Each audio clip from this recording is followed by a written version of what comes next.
There are new questions about the militia in the wake of those arrests. Two of the men were from Sandusky and Huron, and we have learned militia groups continue to grow across the country and here in Ohio. Chief Investigator Dwayne Pullman traveled less than an hour from Cleveland, where the Geauga County Home Guard tried to hold live fire exercises. Dwayne, this is going to shock a lot of people.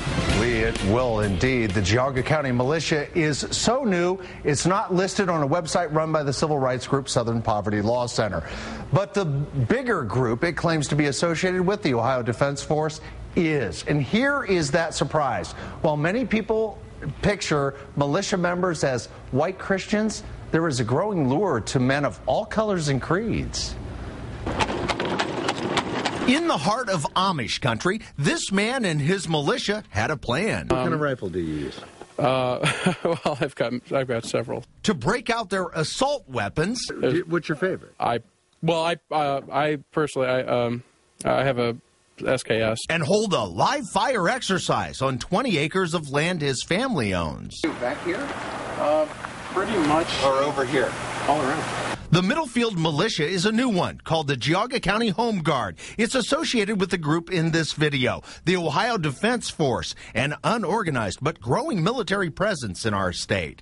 An active militia here in this serene setting isn't the only surprise, though. That man with a plan, Brandon Drabeck, isn't what many picture as a militia man. I have a feeling you see I'm the abnormal gentleman in the whole picture. Drabeck is Jewish. As a Jewish guy in the heart of Amish country belonging to the militia, explain that one. I don't know how to.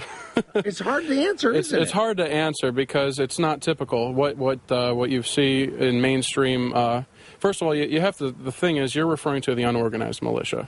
Drabeck, a 25-year-old conservative Jew majoring in history at Kent State, says lots of Jews are drawn to the militia. There were several Jews that are still a part of the organization. It's not just a Christian image. Indeed, while often associated only as a white Christian concept, those who track these groups say militia around the country have been quietly attracting conservatives of all creeds and colors. I felt it was my duty to serve in the militia. Down the road, they can't guarantee me where that bullet's going to hit.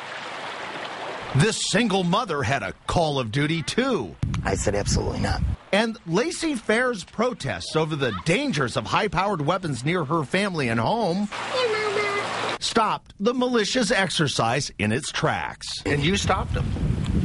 Yeah, I guess so. Training was not only canceled, the protests caused Drabeck to rethink that militia he had joined. And I chose to really advocate myself from all of that. He quit the militia, joining the more mainstream reserves. And Drabeck, once the champion of the unorganized militia, has actually become a critic. It's a liability. If you have citizens with, organized citizens with firearms, I feel that, again, that's a liability upon the sheriff. By the way, Drabeck's new concerns about unorganized militia is something federal agents have been concerned about for a very long time. Their concern grows, by the way, as fear and uncertainty fuel a new batch of recruits. I'm Chief Investigator Dwayne Pullman, News Channel 5. Thank you, Dwayne. A story we obviously will continue to follow.